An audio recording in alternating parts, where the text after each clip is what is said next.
rise in the canyon. That's where I long to be with my three good companions.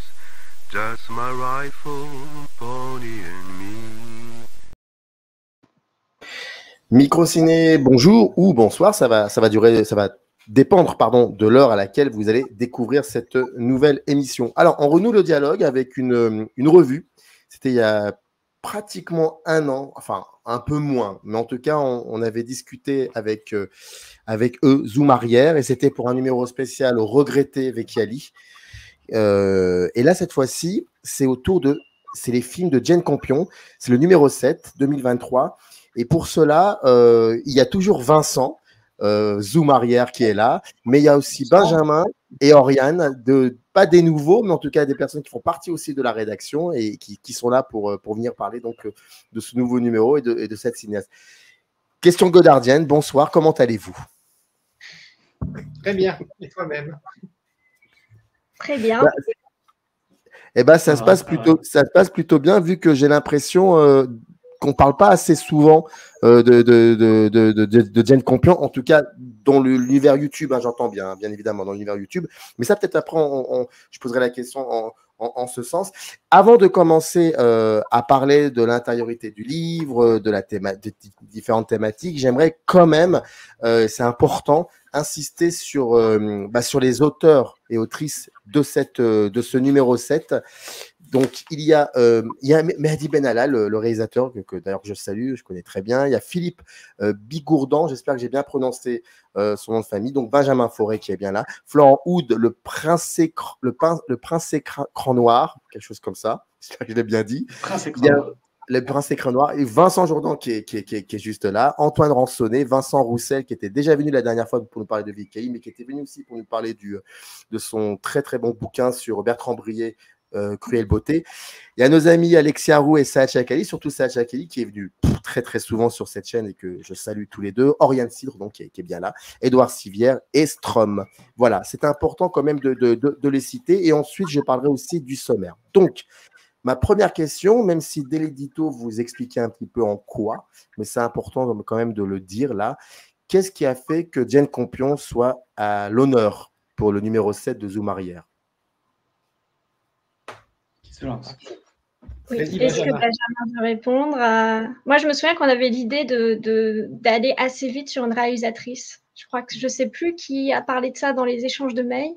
Parce qu'on décide je crois que probablement un premier échange avec Vincent à deux nous a orienté sur une dame parce que il était temps, quoi. C'est ce que l'on marque en édito. Il était peut-être temps d'y penser.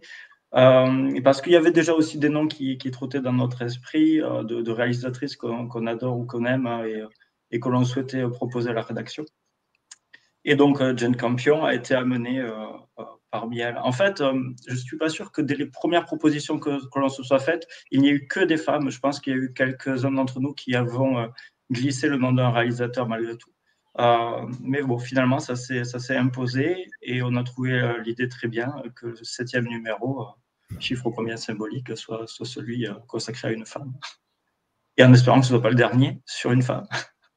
On a une liste assez longue de cinéastes qu'on aimerait bien aborder. C'est vrai qu'il y a aussi cette idée d'alterner des cinéastes plutôt françaises d'ailleurs, et des gens plus à l'international. Et là, comme on avait fait Paul Vecchiali, c'était l'occasion aussi d'allier un peu les deux, de repasser à l'international et de se consacrer cette fois-ci à une réalisatrice. C'est vrai qu'après, on avait parlé de Kelly Reichardt ou de Catherine Bigelow, et qu'après, on fonctionne un peu comme ça à Zoom Arrière, on échange un tas de noms, puis à un moment, il y a un consensus qui se fait sur un nom, et voilà, c'était parti. Avec une autre contrainte peut-être, donc c'est Édouard Édouard Sivière qui est à l'origine de la revue, qui est toujours parmi nous et qui discute et participe aussi à ces échanges et à ce choix, qui nous alertait sur le fait qu'au tout début, il est nécessaire malgré tout pour la revue que la cinéaste ou que le cinéaste ait une filmographie un tant soit peu conséquente, ou en tout cas suffisamment de matière à nous fournir pour aussi rédiger suffisamment de textes et avoir un véritable ouvrage à proposer, quoi. Oui, et aussi, si je peux me permettre de rajouter, il faut aussi une filmographie accessible assez facilement. Et c'est vrai que sur les réalisatrices femmes, bon, moi j'avais des idées de noms, mais en fait je me suis rendu compte que c'était très difficile d'avoir accès à leurs films, qu'elles n'étaient pas assez distribuées.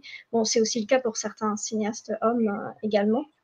Donc c'est vrai qu'il y avait ces deux, enfin même ces trois facteurs qui fait qu'on a réduit. Je crois qu'à la fin c'était vraiment serré entre Jane Campion et Catherine Bigelow. Pardon, je sais Oui, pas il si y a eu un battle.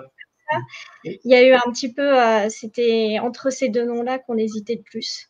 Et finalement, bon, c'est Jane Campion qui l'a remporté. Il y a un peu un système de vote, en quelque sorte.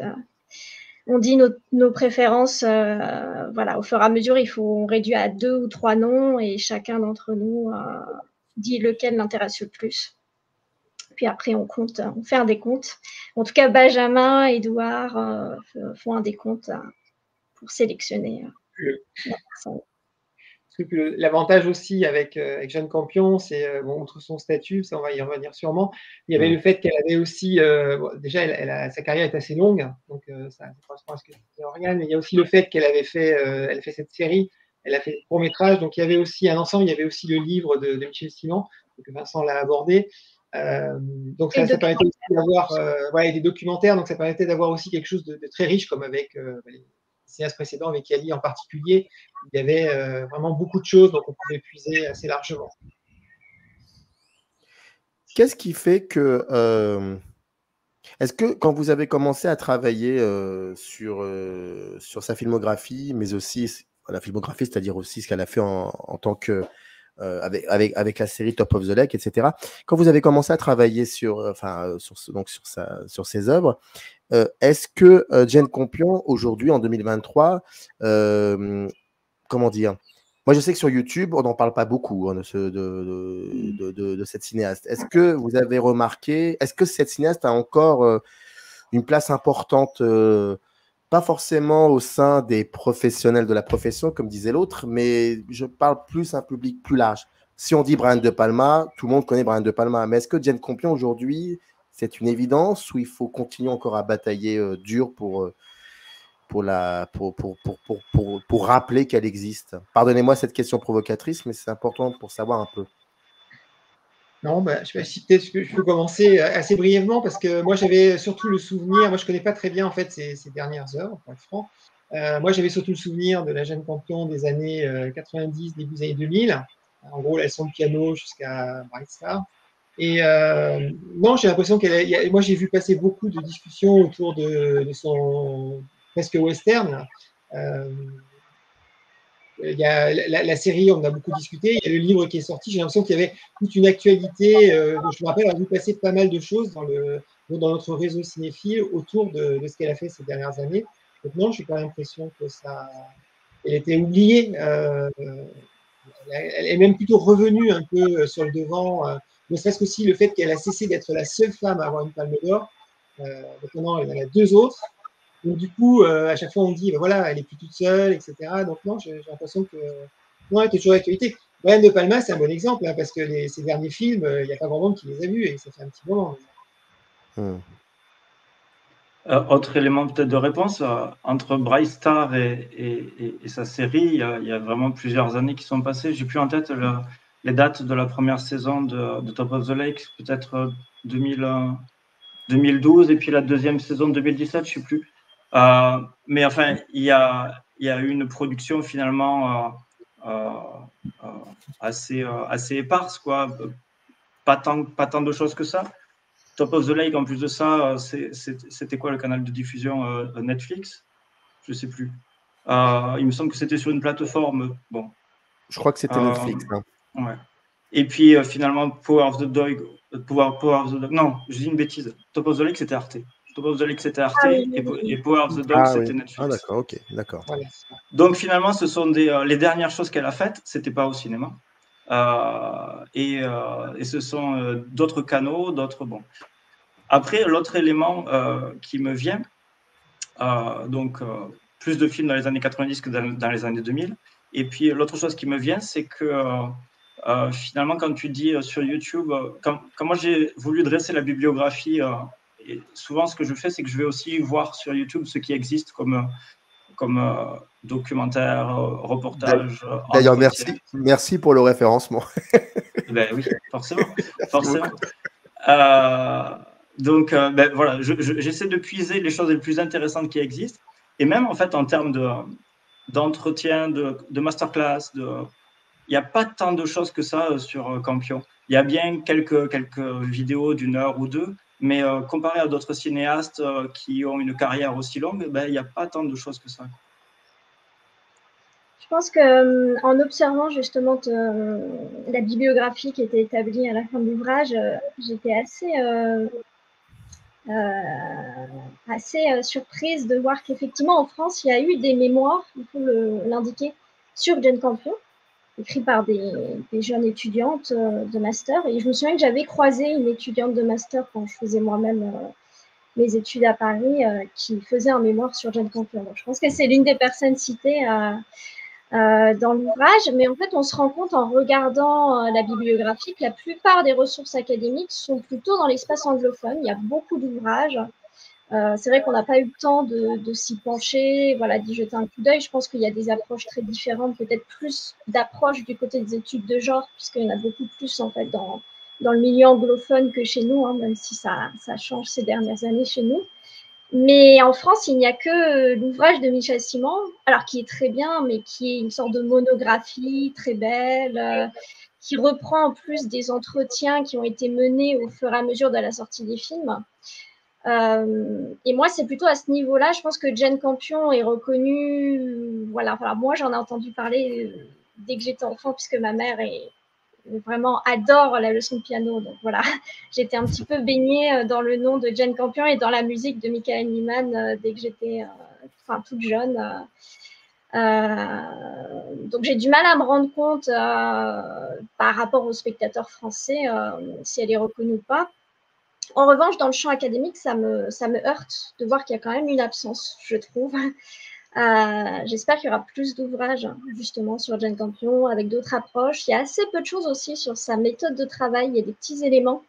Mais même en regardant le documentaire de Julie Bertuccelli, voilà, c'est surtout sa parole à elle qui compte. On n'a pas beaucoup de paroles de ses proches collaborateurs, par exemple, de ses acteurs, de ses producteurs. Voilà, vraiment sur la manière qu'elle a de travailler. On a des petits éléments, mais c'est là-dessus que j'espère qu'il y a peut-être effectivement l'impression qu'il y a encore du travail à faire. Voilà, alors bon, c'est un regard un peu plus critique, mais je me suis fait cette réflexion en regardant justement les ressources à la fin. Bah, restons dans le regard critique, si je peux me permettre. Page 103, Vincent Roussel écrit à propos du livre de Michel Simon.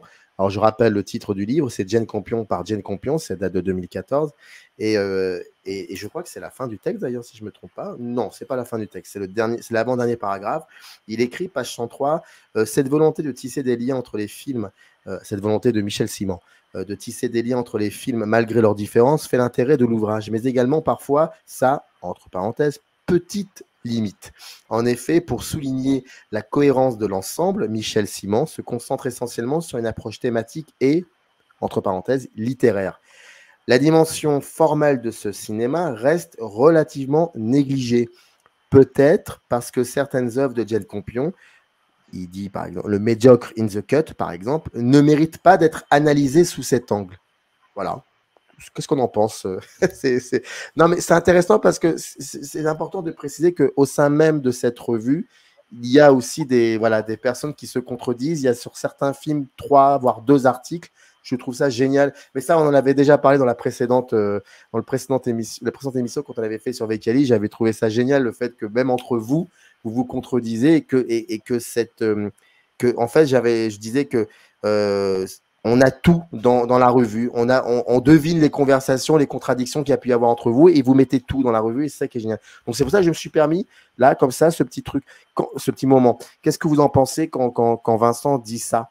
C'est ce qu'on a beaucoup reproché à Jane Campion aussi dans ses précédents films. Et donc, on va commencer par le négatif.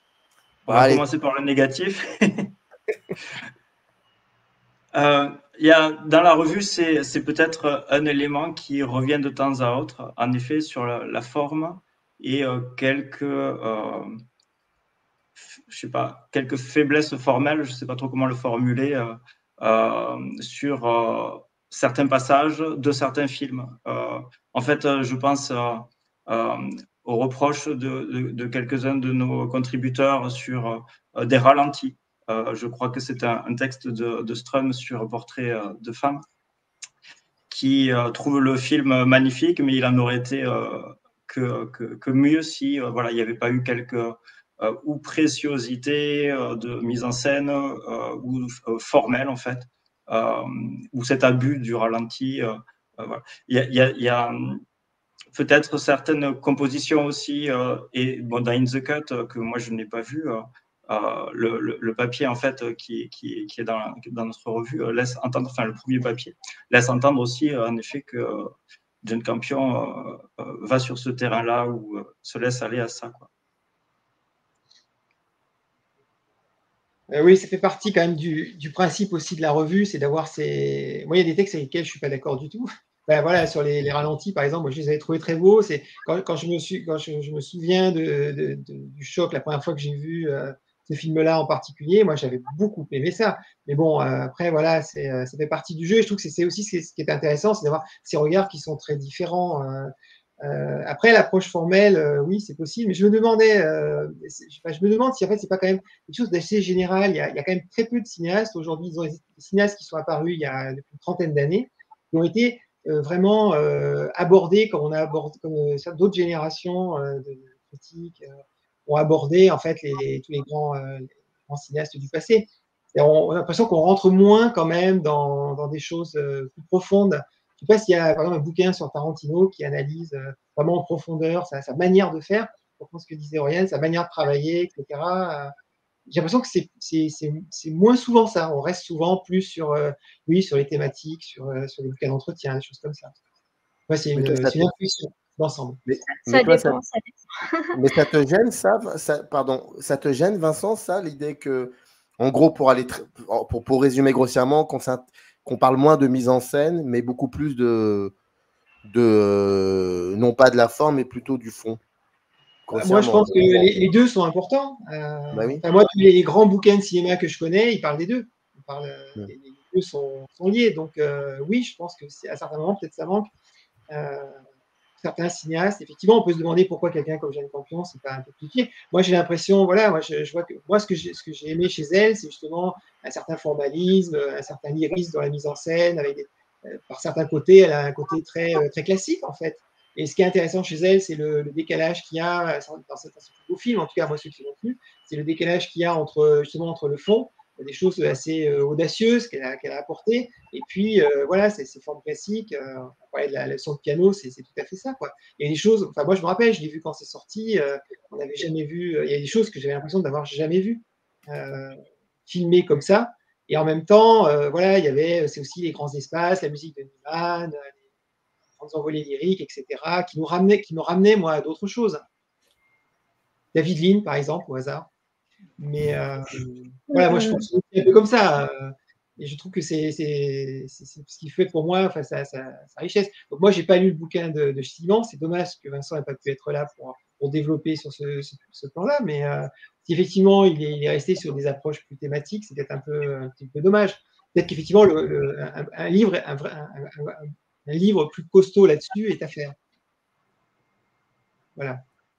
Alors moi, je rejoins totalement Vincent sur ce que tu viens de dire sur Jane Campion, ce côté classique et en même temps toutes ces audaces. Enfin, moi, ça me plaît beaucoup, ça, ce qui fait qu'on est toujours un petit peu dans le présent, en quelque sorte, de ces héroïnes ou de ces héros. Enfin, en tout cas, pour Portrait de femme, c'est vraiment la sensation que j'ai. Je trouve que ce film est fascinant parce qu'il y a à la fois cette reconstitution, puis en même temps, elle le casse toujours dès le début, de toute façon, avec ces voix de femmes qu'elle avait enregistrées, ces voix contemporaines, c'est totalement anachronique.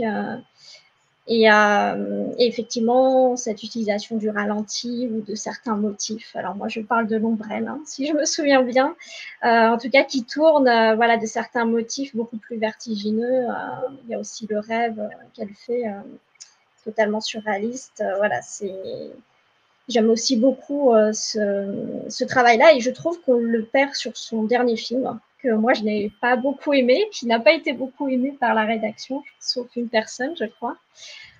Que je trouve au contraire trop léché en fait. On perd justement ces petites cassures de rythme, ces petites audaces qui donnent l'émotion souvent.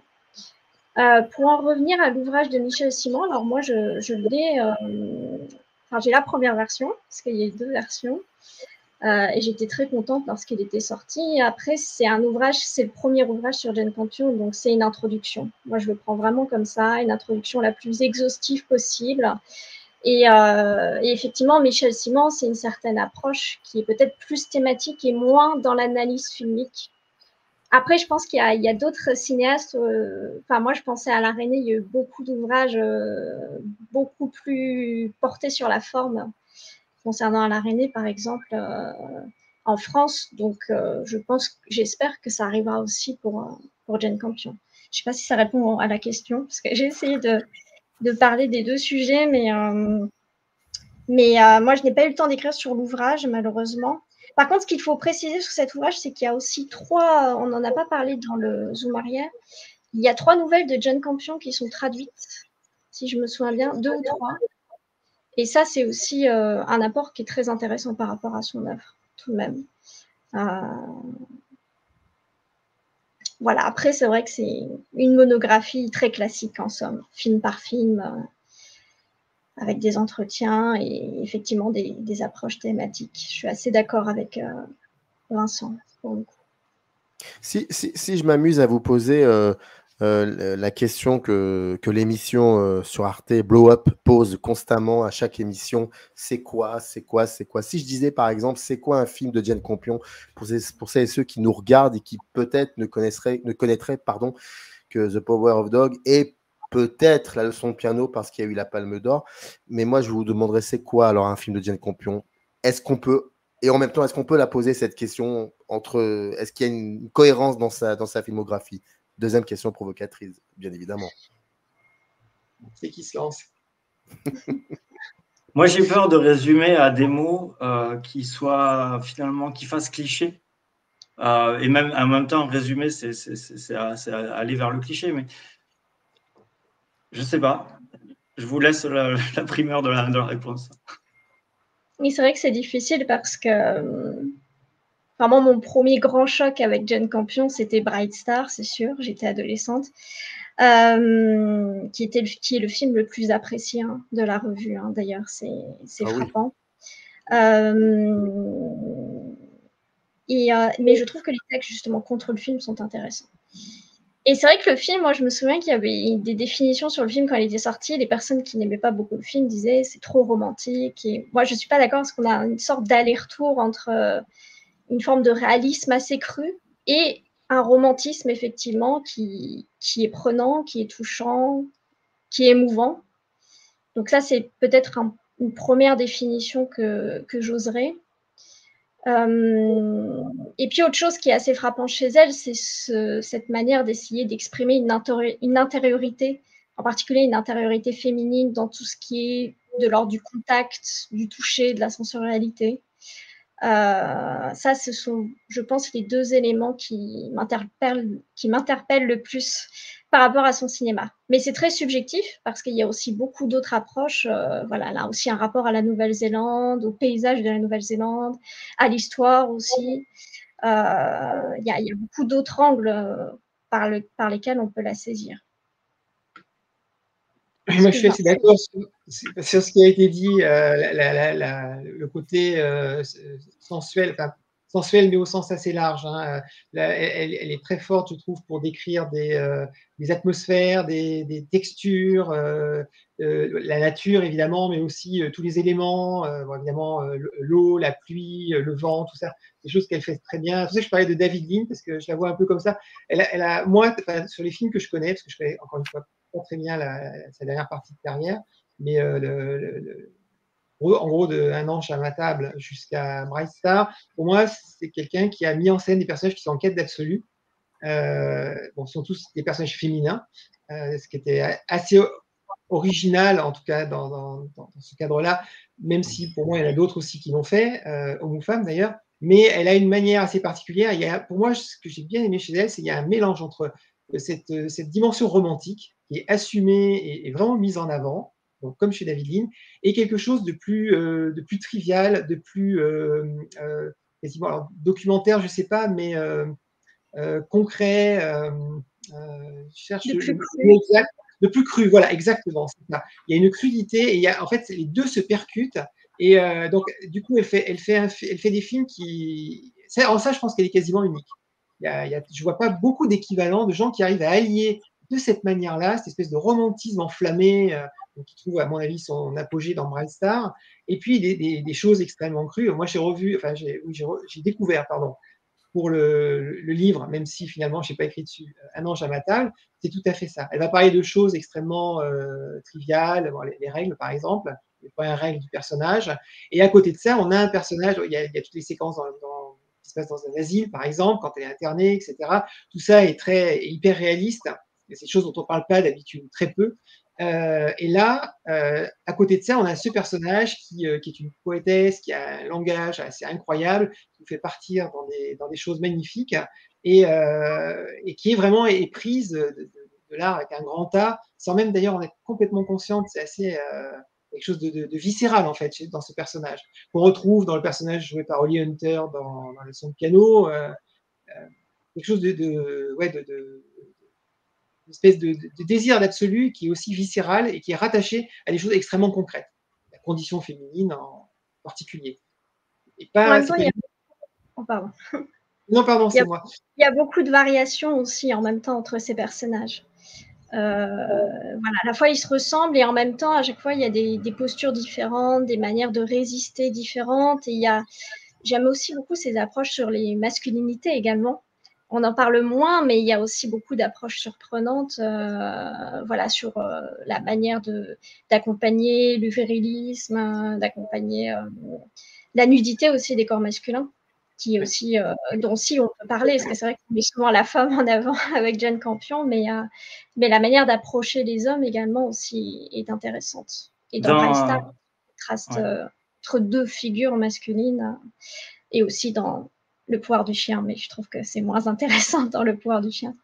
Dans Power of the Dog, que je n'ai pas trop apprécié non plus, ou pas complètement, il y a à la fois ce que tu évoques, Vincent, c'est-à-dire la nature pleinement ressentie, l'eau que l'on effleure du bout des doigts, le vent dans les herbes, justement sur une scène où on le voit l'acteur, par exemple, se baigner nu dans la rivière à bonne distance. Il y a en fait, dans tous les films que j'ai vus de Jane Campion, un appel à la liberté, de personnages qui sont souvent pris dans des carcans, qui sont, que ce soit ceux de la société, que ce soit ceux du couple, que ce soit ceux et dont ils souhaitent se défaire ou dont ils ne se satisfont pas.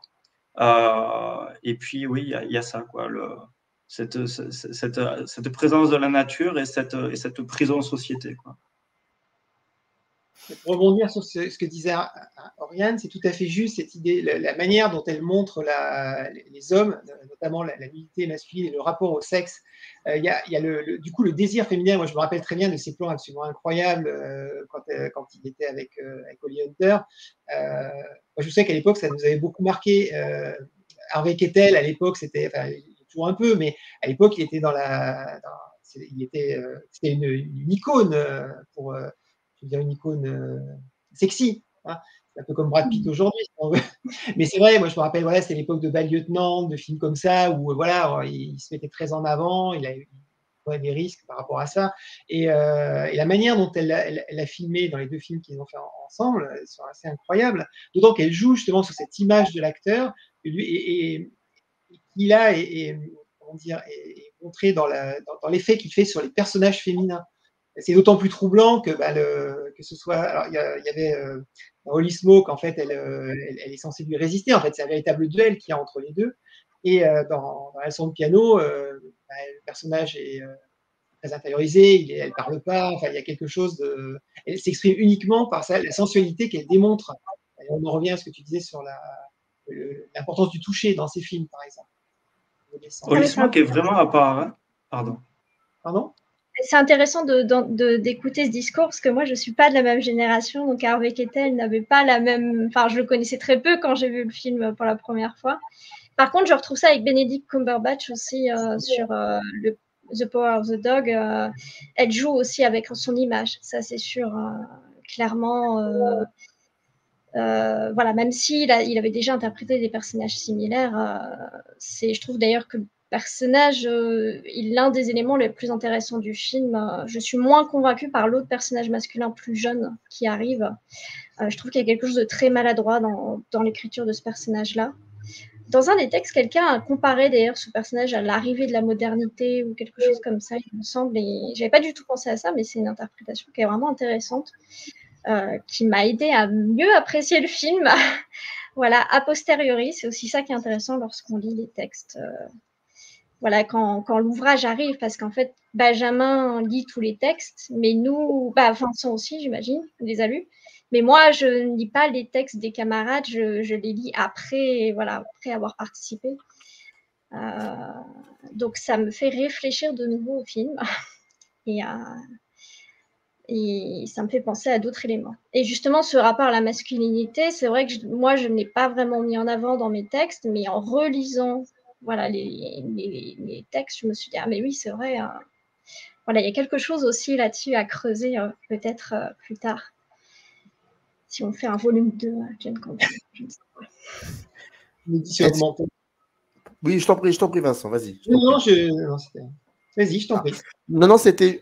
Là, c'est vraiment une proposition. Enfin, je n'avais pas prévu ça, mais est-ce qu'on peut aussi, pour comprendre un petit peu, là, plutôt, on va parler de la puissance des images de Jane Campion. Pour pouvoir comprendre ça, est-ce qu'on peut aussi peut-être questionner la collaboration qu'elle a avec les différents DOP, enfin, pardon, les différents directeurs de photographie. Parce que quand on regarde bien, Sweetie et Un ange à ma table ont été, comme disent les youtubeurs, shootés par Sally Bongers.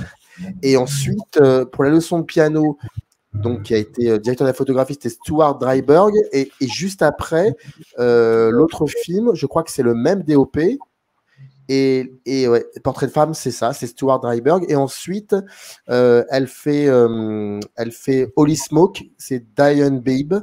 Et In the Cut, qui est aussi Diane Bibb. Est-ce que, après les deux derniers films, c'est deux DOP différents et en même temps, elle les a fait à un intervalle assez fort. Est-ce que pour comprendre aussi un petit peu son cinéma, est-ce qu'on peut questionner aussi la collaboration avec le DOP? Ce qui est certain, c'est qu'avec les périodes et le parallèle que tu fais entre les périodes et les collaborations avec le directeur photo, ça donne une texture au film, une identité au film. Ouais. Alors, j'ai pas vu In the Cut, mais pour moi, Holy Smoke se met tellement à part d'un point de vue formel.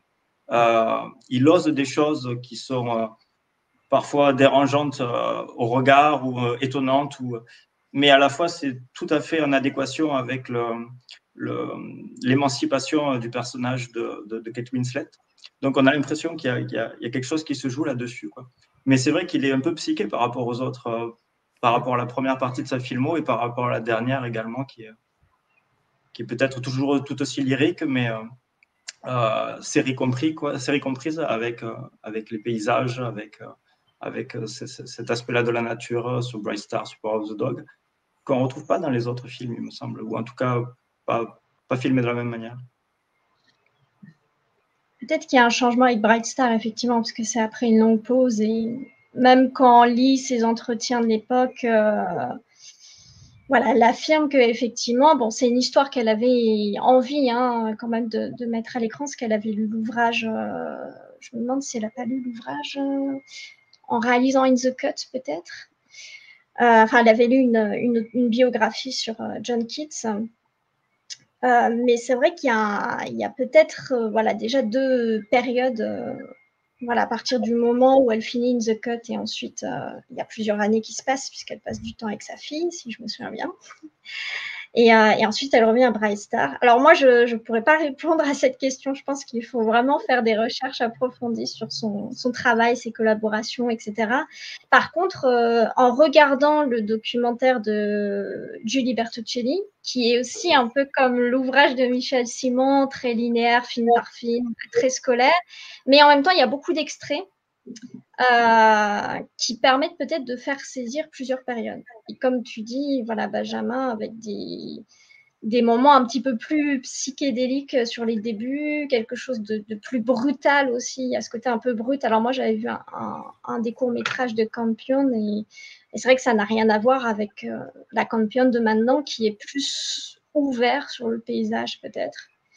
Voilà, qui perd un peu plus aussi ses personnages dans le paysage. C'est possible, alors effectivement. Après, il faut perdre de vue les personnages dans le paysage. En fait, tu le formules et ça me fait penser à Un ange immatable, le son de piano. C'était aussi présent finalement assez tôt dans sa filmographie, enfin assez tôt.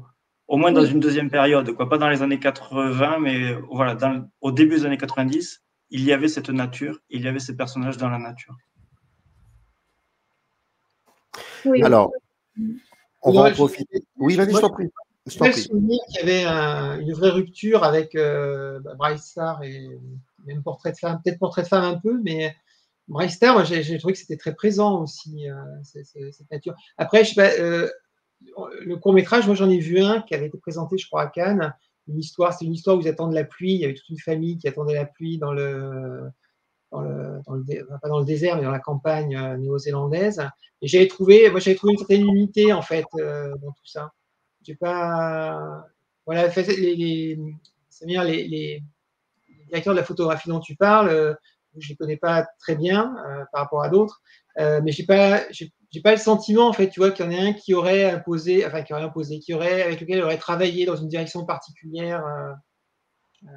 Moi, j'ai plutôt le souvenir. Alors, j'ai pas revu tous les films, je les ai vus au fur et à mesure qu'ils sont sortis, donc sauf Un ange immatable.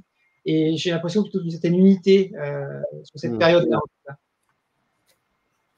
D'accord. Non, c'était juste comme ça pour voir effectivement par rapport s'il y avait unité ou c'était autre chose par rapport à la texture et tout. Je vais quand même, oui, indiquer le sommaire. Alors, la première partie, c'est au fil des films. Donc, vous parlez de toute sa filmographie, Two Friends, Sweetie, Un ange immatable, son piano. Alors, pour certains films, il peut y avoir 2-3 articles, c'est ce que je disais au début de l'émission. De Portrait de femme, Holy Smoke, In the Cut, Bright Stars, The Power of the Dog. À la fin de la revue, il y a même un tableau des étoiles. Ensuite, il y a une deuxième partie qui s'appelle Transversale. Alors, Vincent Roussel se concentre sur les courts-métrages de Jane Campion. Il y a aussi Benjamin Fauré qui travaille avec Édouard Sivière sur les 2 saisons de la série Top of the Lake. Mais on va y revenir après sur Top of the Lake. Encore Benjamin Fauré sur un si long 19e siècle, la représentation du passé dans 4 films de Jane Campion.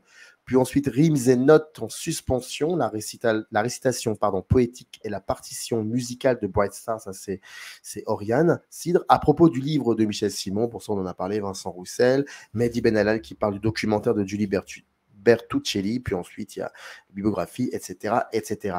Moi, j'aimerais commencer un peu par la fin, c'est-à-dire par toi, Oriane, sur ton texte.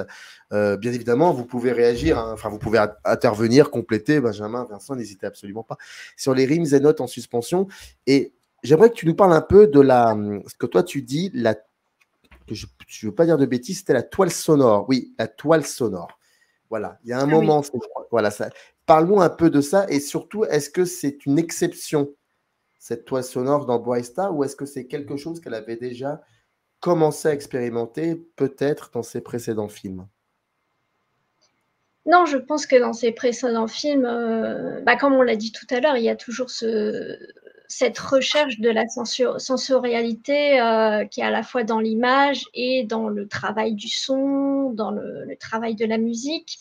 Mais c'est vrai que sur Bright Star, ce qui m'a touchée, en tout cas sur ce que j'ai essayé un petit peu d'approcher dans cet article, qui est en fait un article assez vieux. En fait, je l'avais écrit il y a plusieurs années et il devait être utilisé dans un autre contexte, voilà, sur un projet de blog qui n'est jamais né, de blog collectif. Et quand est revenue la proposition de Zoom Arrière, j'ai repris en fait ce texte et je me suis replongée surtout dans la partition, dans le film, mais c'est vrai que je me suis surtout remise dans l'écoute.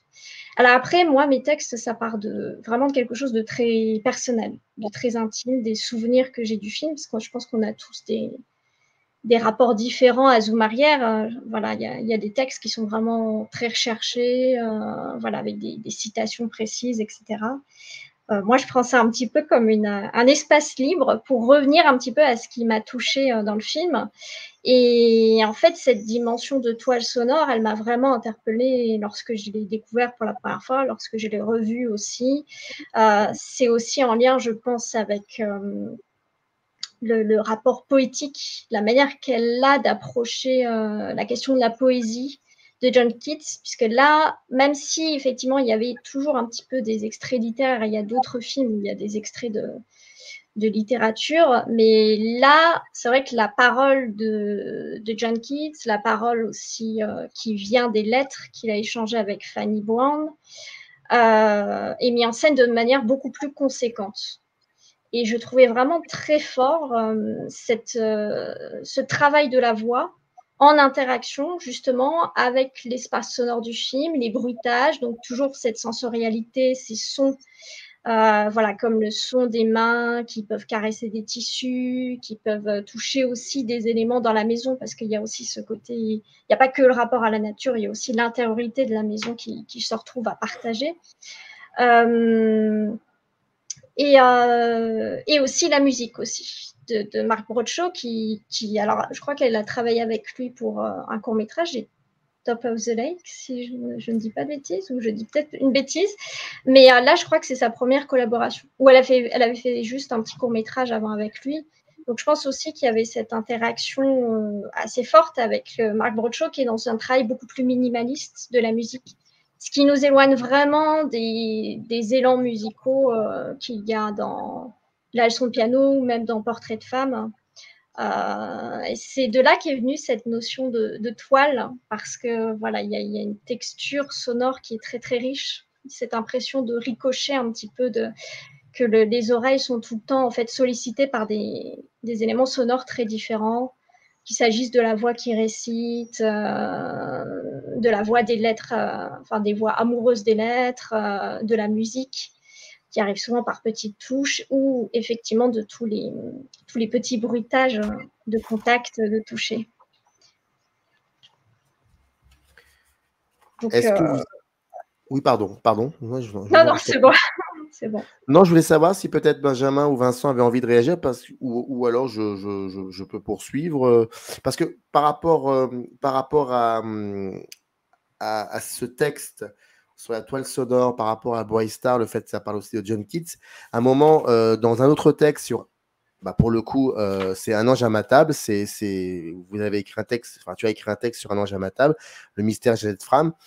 À un moment, tu parles de rapport malmené avec la création. Est-ce que cette toile sonore qu'on trouve dans Boy Star, est-ce qu'on peut aussi peut-être faire en sorte que ça soit un élément de mise en scène qui parlerait finalement de quelque chose qu'on retrouve souvent chez Diane Campion, ce fameux rapport malmené avec la création dont tu parles? Oula, j'avais pas du tout pensé à cette connexion entre les textes, mais c'est très intéressant. Comme ça, c'est micro-ciné. Oui, c'est très intéressant. Donc, il faudrait que je me replonge vraiment dans le travail du son d'Un ange à ma table pour répondre correctement. Rapport malmené à la création par rapport aux personnages qui sont mis en scène, ou de manière générale, comment tu m'entends? C'est plutôt par rapport aux personnages, oui. Dans Un ange, oui, c'est par rapport aux personnages. Alors après, je ne sais pas. Oui, alors c'est vrai que ça peut s'appliquer aussi à la leçon de piano. C'est vrai qu'on n'avait pas du tout pensé à cette dimension, qui a effectivement beaucoup de personnages qui sont dans une entreprise artistique. Voilà, le piano, la poésie ou l'écriture des lettres, ou l'écriture en général pour Jeannette Fram. Donc, effectivement, moi, ce que je trouve intéressant souvent dans la mise en scène de ces rapports-là, en tout cas d'après ce dont je me souviens des films, et en particulier sur Janet Frame ou sur Bright Star, c'est qu'à la fois, il y a cette sensation de libération dont on avait parlé avec Benjamin, et puis en même temps, toujours une libération qui n'est jamais totale. Enfin, en tout cas, moi, je trouve qu'il y a beaucoup de lutte en fait, qu'on ressent dans la mise en scène, dans l'interprétation des acteurs, dans la manière aussi de construire parfois le montage ou de construire le son. C'est à ça que ça me fait penser. Et je trouve ça d'ailleurs intéressant que voilà, chez Jane Campion, il y a un petit peu un va-et-vient entre libération, oppression, lutte. Voilà, même si, bon, Portrait de femme, à la fin, moi, j'ai interprété ça comme une image de liberté, mais il y a cette indécision qui est toujours là. Et la fin de Bright Star aussi pourrait sonner effectivement comme une forme de liberté par cette reprise, cette réappropriation de la parole de John Keats, parce qu'à la fin, voilà, elle récite le fameux poème Bright Star, il y a une forme de catharsis comme ça. Donc là, effectivement, ça pourrait, il y a quelque chose qui est accepté. Mais souvent, s'il y a une forme totale de libération grâce à l'accession à l'art, c'est souvent sur les toutes fins des films, en fait. J'avais pas du tout réfléchi à ça. Donc, du coup, oui, c'est intéressant cette question, effectivement. Je sais pas ce qu'en pensent Vincent et Benjamin. Non, mais mes souvenirs du coup d'un ange à ma table sont beaucoup plus frais. Donc déjà sur la question du son, je suis assez d'accord avec ce que tu dis. Je pense qu'on pourrait en fait faire un parallèle très intéressant sur la manière dont elle a conçu le son de ce second film avec celui qui est beaucoup plus récent. Parce que là aussi, il y a quand même beaucoup d'apports, de citations des poèmes de l'écrivaine. Il y a aussi tout un milieu sonore, en fait, qui est quand elle est dans les scènes de l'hôpital, par exemple, ou quand ils sont en famille, où ça fuse un peu de partout. Il y a toujours beaucoup de groupes, en fait. Donc, je pense que si, il y a sûrement des liens. Bon, alors, du coup, c'est mes souvenirs de Bright Star qui sont plus anciens. Mais le souvenir que j'en avais, c'était effectivement aussi une espèce de mouvement sonore et poétique assez global, en fait. Je ne sais pas si je me fais bien comprendre, mais il y avait un mouvement, en fait. Il y avait un mouvement par rapport au son qui était très présent et c'est l'impression en fait qui me reste en fait aujourd'hui. Et sur la question de l'art, dans Un ange à ma table, c'est quelqu'un, le personnage, c'est quelqu'un qui va se libérer à travers son écriture. Mais en même temps, elle le fait presque pas par hasard, mais sans le vouloir complètement consciemment. Elle se sert pas. C'est un peu la différence avec la leçon de piano, par exemple, où le piano, ça devient vraiment son arme pour arriver à s'affirmer à un moment. C'est vraiment, moi, je l'avais ressenti comme ça, en tout cas à l'époque. Alors que la poésie, dans le cas d'Un ange à ma table, c'est quelque chose qui est plus viscéral, mais à certains moments, on se demande en fait si elle l'abandonne pas parce qu'elle n'y arrive plus, parce qu'elle n'est plus en condition. Et elle est même étonnée quand, à la fin du film, c'est ça, quand elle revient dans son pays, elle est étonnée que finalement des gens la lisent et l'apprécient et sont devenus célèbres. Alors, je ne sais pas à quel point c'est vrai ou pas vrai, mais à la limite, c'est pas très important. Mais dans la fiction, dans le film, c'est fondamental. Finalement, elle se rend compte, enfin, on a l'impression qu'à la fin, elle se rend compte de l'importance que ça a eu. Et à un certain moment dans le film, on n'est pas persuadée que c'est toujours évident pour elle. C'est évident pour certains personnages qu'elle croise, mais pour elle, c'est pas toujours ça.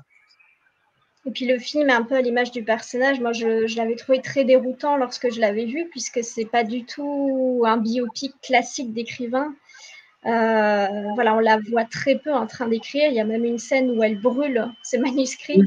Oui. Donc effectivement, oui, comme tu dis, il y a cette difficulté à reconnaître le travail qu'elle fait. Et possiblement, en effet, cette inconscience qu'elle a, voilà, de plonger dans l'écriture, mais voilà, parce qu'elle est en lutte constante. C'est un personnage, moi, que j'ai senti malmené presque tout au long du film, en fait. Personnellement, je l'ai perçu comme ça. Et je trouve que l'actrice est vraiment très impressionnante pour le rendre. C'est pour ça que voilà, j'avais intitulé le texte Le mystère, puisque voilà, j'avais l'impression qu'on n'arrivait jamais totalement à percer justement cette carapace qu'elle a, cette timidité qu'elle a, cet étonnement lorsqu'elle s'aperçoit que ses textes ont le succès. Oui, parce qu'on dirait qu'elle elle prend pas, enfin, dans quelque chose de classique, on aurait des personnages qui, au bout d'un moment, arriveraient à s'affirmer, qui arriveraient à prendre de l'assurance, en tout cas avec l'expérience.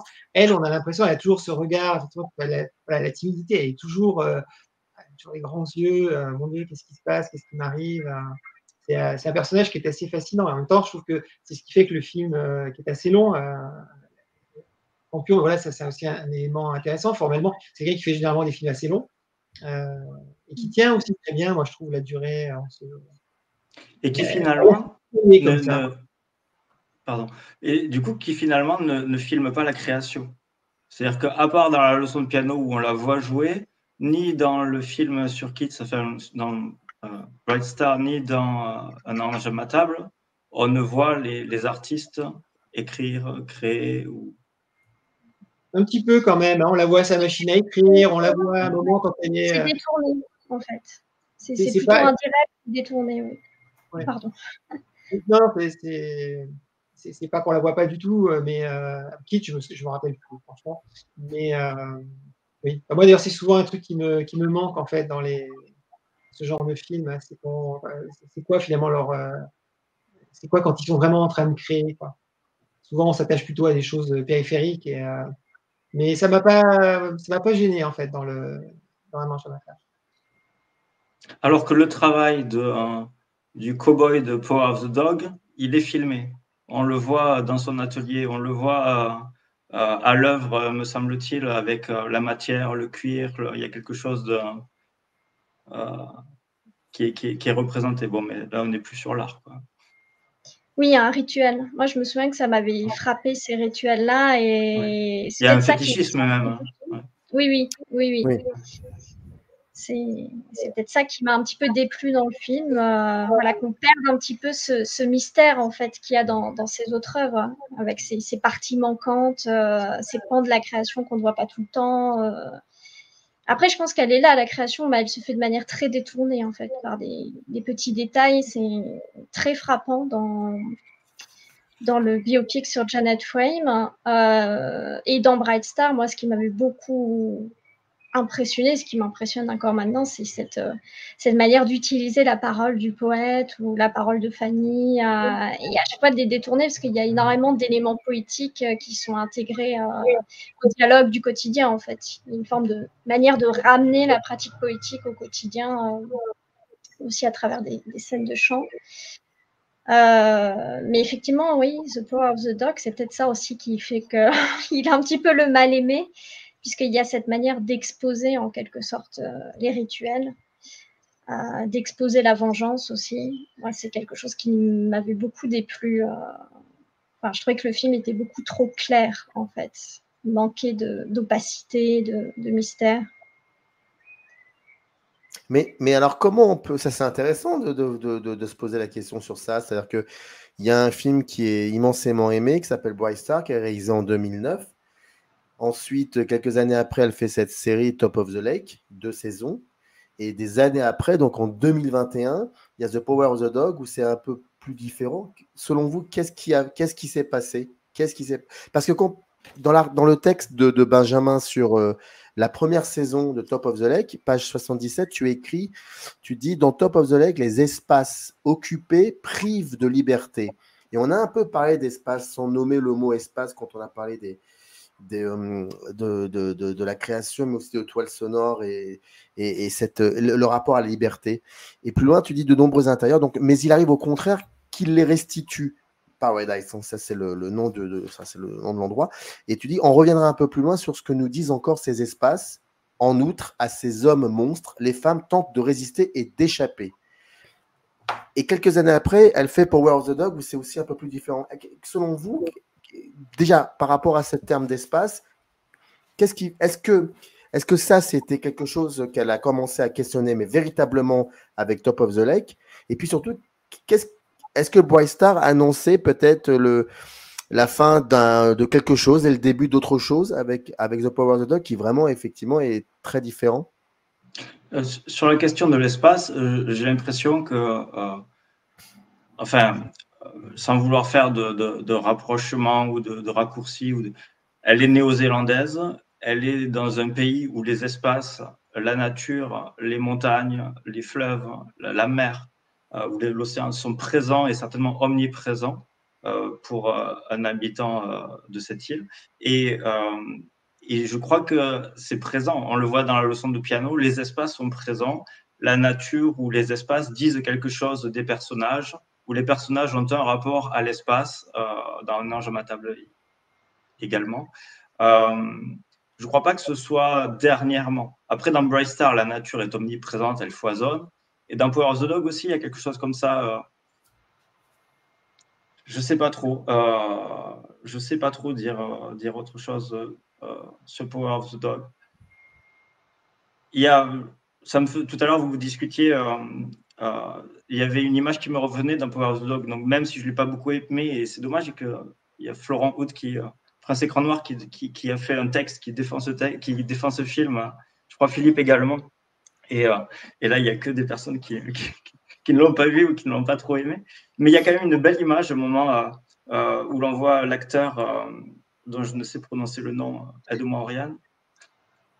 Ah, Benedict Cumberbatch. Je crois que c'est moi-même, voilà, je suis pas sûre. Benedict. Voilà. Qui regarde les montagnes, qui regarde les formes des montagnes. Il y a quelque chose de très contemplatif, ça ne dure pas très longtemps, mais il pose la question à ses camarades cow-boys, quoi. Et il leur demande ce qu'ils voient dans ces formes-là. Et il n'y a pas de réponse qui est donnée, c'est un moment qui est assez beau. L'espace est omniprésent, et l'espace est dans la tête de ces personnages autant que dans sa tête. Il fait partie de ces films, quoi. La nature fait partie de ces films. Oui, et puis au niveau de la forme, pour y revenir, il y a un travail aussi des couleurs, des correspondances, des jeux de couleurs entre les silhouettes des personnages, les chevelures et les étendues des espaces. C'est ça qui fait qu'on a des images voilà, qui s'impriment aussi, qui souvent voilà, sont le piano au milieu, près de la mer. Enfin, je crois que c'est évoqué sur un des textes ou en introduction ou la chevelure rousse voilà, de Janet Wayne dans les plaines totales d'un vert très clair. On peut parler aussi de ça sur la dimension formelle. Après, moi, j'ai pas non plus de réponse sur qu'est-ce qui s'est passé entre Bright Star et The Power of the Dog. Moi, c'est vrai qu'une différence personnellement, alors après, je ne sais pas du tout si mes camarades ont pris ça comme ça, c'est qu'entre les deux, il y a eu quand même la révolution MeToo. Et je pense que The Power of the Dog, il y a quelque chose dans la représentation de certains personnages masculins et féminins qui, je pense, me gênait. Et qu'on retrouve je crois, dans ton texte, Benjamin, quand tu parles de l'histoire, tu évoques justement un rôle très archaïque, je crois, des hommes, ou une forme d'archaïsme auquel reviennent les personnages masculins et un personnage féminin qui n'a pas l'air de pouvoir se libérer. Et en fait, en lisant ton texte, je me suis dit, tiens, ça met des mots sur un élément qui effectivement m'a peut-être déçue, en tout cas, dans ce film-là. Après, je pense qu'il y a eu beaucoup de lectures post-MeToo sur The Power of the Dog, justement. Enfin, en tout cas, des critiques positives que j'ai lues, c'est souvent ce qui était mis en avant, en fait. Cette représentation des tensions hommes-femmes. Mais moi, je la trouve plus maladroite qu'auparavant, en fait. Et moins riche aussi, peut-être. Et puis très lisible. Et très lisible, oui. Oui, tout à fait.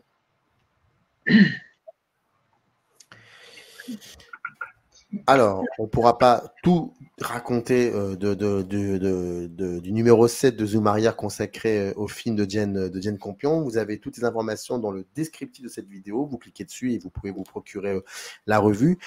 Mais j'aimerais quand même terminer sur l'édito. Et dans le deuxième paragraphe, donc c'est Benjamin et Vincent qui sont auteurs de cet édito. Mais bon, Oriane, tu peux bien évidemment réagir aussi. Il est écrit « À présent, qui pour lui succéder dans nos pages ?» Parce qu'en fait, vous évoquiez la personne, enfin le cinéaste que vous alliez questionner, et vous décrivez la rédaction a bataillé devant Kelly Reichardt, Catherine Bigelow, Kinuyo Tanaka, c'est Jane Campion qui est arrivée la première. Pas étonnant, puisque selon la formule de Thierry Frémaux, la néo-zélandaise est la réalisatrice des premières fois. Alors, à part le fait qu'elle est arrivée la première, j'aimerais bien que, quand vous dites la réalisatrice des premières fois, moi, ça m'a un peu titillé. Est-ce qu'on pourrait solliciter ce terme-là pour parler aussi de son cinéma? Son cinéma, je ne sais pas. Après, c'était un peu une manière de rendre hommage au fait que ça a été la première à avoir une Palme d'Or, ça a été la première à avoir l'Oscar, ça a été, la première à être présidente du jury à Cannes. Enfin, elle a eu son court-métrage aussi, je crois. Son premier court-métrage, c'était le premier court-métrage d'une femme à être primée. Ben voilà, elle a. D'accord. Peut-être que c'est dommage, elle a ce côté première de la classe. Mais je ne sais pas, non, c'était une boutade si on veut. Non, il y a des premières fois. Bon, les premières fois, qu'est-ce que ça veut dire, hein? Oui. Mais bon, dans son cas, voilà. En tout cas, je pense que pour le grand public, ça reste quand même, voilà, la première femme. Ce qu'on disait un peu en introduction, la première femme qui a eu la Palme d'Or, c'est quand même pas rien. Voilà, moi je prends un petit peu comme ça. Mais voilà, il y a plein de premières fois qui sont tout aussi intéressantes chez d'autres de ses collègues, femmes évidemment. On parlait de Kelly Reichardt, par exemple. Moi, je me rappelle quand j'avais vu son film La dernière piste, je m'étais dit, mais c'est la première femme à avoir fait un western, c'était quand même en 2010. Et en fait, ben non. Non, il a fallu un moment avant d'en trouver d'autres, mais bien sûr, oui, il y en a eu d'autres bien avant elle. Alice Guy a fait des westerns. Comment elle s'appelle c'est qui est morte il n'y a pas longtemps, la cinéaste italienne qui faisait des films avec des à rallonge. Aidez-moi. Lina Wertmüller. Lina Wertmüller avait fait les années 60, sauf qu'elle n'avait pas signé de son nom. Et donc, c'était un pseudonyme masculin. Et ça, j'ai appris plus tard que c'était elle aussi qui avait fait un western. Donc, voilà. C'est vrai que malheureusement, cette idée de première fois, elle est rattachée à Jane Campion, ça c'est sûr. Il y a un long travail à faire là-dessus. Moi-même, voilà, j'enseigne un petit peu à l'université, et en revenant sur les bases de l'histoire du cinéma, je me suis dit, bon, il y a un travail à faire et c'est pas évident. Donc là, moi, je suis très contente qu'on ait fait ce numéro sur Jane Campion. De toute façon, l'envie était là justement pour un petit peu lutter contre cette omniprésence des cinéastes masculins. Et il ne faut pas non plus que cette idée de première fois, elle éclipse la densité de son travail et tous les éléments qu'elle apporte. Alors après, c'est sûr qu'on peut faire une lecture sur représentation féminine, etc., mais il y a beaucoup d'autres choses. En tout cas, j'espère qu'on a réussi à parler de ces autres éléments durant l'émission. Et puis qu'il y aura aussi d'autres numéros ou d'autres ouvrages sur Jane Campion, parce que moi, je pense que c'est ça qui manque en France. On n'ait pas plus d'ouvrages ou de contenu, effectivement, comme on peut en avoir sur d'autres personnalités. Mais après, je pense que si vous avez parlé des premières fois, c'est aussi parce que c'est l'édito, donc c'est un petit peu normal que ce soit l'image première qu'on ait, justement, de Jane Campion. Oui, c'était aussi pour rappeler voilà, l'image qu'elle a pour le grand public. Pour le grand public, je n'aime pas trop l'expression grand public, mais voilà, on parle de Jane Campion, à partir du moment où ça va dire quelque chose déjà à quelqu'un, on va la rattacher à son piano, cette Palme d'Or. C'est aussi l'importance d'ailleurs de la chose. Là, il n'y a pas longtemps, je ne sais pas si vous l'avez entendu, mais moi j'ai lu un truc qui m'a fait bondir à propos de Justine Triet, de sa Palme d'Or. Il y avait un éditorialiste, donc je ne le citerai pas, enfin si, je vais le citer, mais je ne vais pas vous dire qui c'est, mais qui disait qui dans le public sait qui est Justine Triet? Mais ça veut dire quoi ça? C'est abominable de dire ça. Je suis persuadé que ce type ne sait pas qui c'est qui a mis en scène Les Gardiens de la Galaxie 3. Ça ne veut rien dire. Mais voilà, pour les gens comme nous, ça veut dire quelque chose. C'est déjà pas mal. Voilà. Juste une chose moi, il y a quelque chose que je voulais ajouter par rapport à. Parce qu'il y avait la question qu'est-ce qu'elle a fait depuis 2007 en 2009, Bright Star. C'est grand, voilà, Part of the Lake qui est de la télévision. il a fait quand même un espèce de gros trou. Moi, j'y vois quand même, je voulais quand même le dire, j'y vois quand même ce problème assez fondamental dans le cinéma contemporain, c'est-à-dire que même les grands metteurs en scène ont beaucoup de mal à enchaîner, en fait. Pour moi, elle, comme beaucoup de ses collègues, qu'ils soient hommes ou femmes, devrait faire beaucoup plus de films et beaucoup plus régulièrement. C'est quelque chose qui m'épate toujours. Oriane, tu disais qu'elle s'était occupée de sa fille.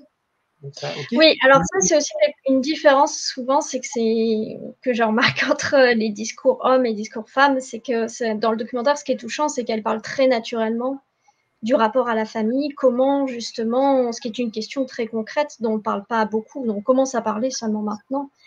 Mais elle en parle avec vraiment une spontanéité, un naturel de comment concilier sa vie de famille avec ce rythme-là, effectivement, de tournage, surtout à partir de la leçon de piano. Enfin, même déjà avant, elle tournait beaucoup. Mais c'est vrai qu'il y a la leçon de piano, Portrait de femme, voilà, ça faisait 2 films très ambitieux. Donc, c'est possible qu'il y ait aussi ce facteur-là. Voilà, c'est tout simplement ce rapport à la vie qui est là, qui fait qu'elle a ralenti son rythme. Mais souvent, ce n'est pas ce qu'on va mettre en avant. Généralement, on va chercher d'autres explications, mais c'est peut-être tout simplement cette explication-là, effectivement. Et je crois que c'est entre In the Cut et Bright Star qu'elle a fait une pause, ou c'est après Bright Star? Je ne sais plus exactement. Elle a fait, je crois, une longue pause entre In the Cut. Il y a 6 ans entre les 2 films. 2009. Oui, regarde les notes, 2003-2009. Après, il est probable aussi que Bright Star, qu'il y a eu un investissement autour de Bright Star qui a été très conséquent, et peut-être le temps de s'en remettre. Et tout. Enfin, après, même, il y a eu la série, donc bon. Oui, et puis il est significatif que pour The Power of the Dog, que la série, enfin que finalement, je ne sais pas, ces dernières années, ce ne soit plus que de la télé. Alors, je ne sais pas si c'est une question de financement, de studio, de je ne sais pas quoi, de frilosité, bon. Mais ouais, bon, à quand campion au cinéma à nouveau, quoi. C'est une bonne conclusion. C'est une bonne conclusion. Une question en forme de conclusion, ou l'inverse, je ne sais pas. En tout cas, je répète, Zoom Arrière, c'est le numéro 16, c'est l'année 2023. Comme la dernière fois, je vous pose la question, vous avez des idées pour le 2024 ou pas encore? Faut qu'on en discute. Après, une logique, normalement. On varie un petit peu entre les continents. Ouais. Donc là, je ne sais pas qu'est-ce qui, normalement… On a une liste de 327 cinéastes et on va travailler dessus. Ouais, bon courage. La liste des mails que vous recevez entre vous, ça va être très sympathique à gérer. Oui. Ça, c'est bon fil. Merci en tout cas, Benjamin, d'avoir aussi géré le numéro. Ça, il faut le dire, parce qu'on a tous des rythmes très différents. Et heureusement, Benjamin régulièrement nous fait des relances. N'oubliez pas, voilà, d'écrire sur Zoom Arrière. Donc moi, heureusement qu'il le disait, parce qu'il y a des, voilà, j'avais un peu oublié. Donc à un moment, je me suis dit, il faut que je m'y mette. Mais il faut savoir aussi qu'il y a un gros travail derrière, oui, de relecture, de gestion du dossier. Donc avant c'était Edouard, maintenant c'est Benjamin.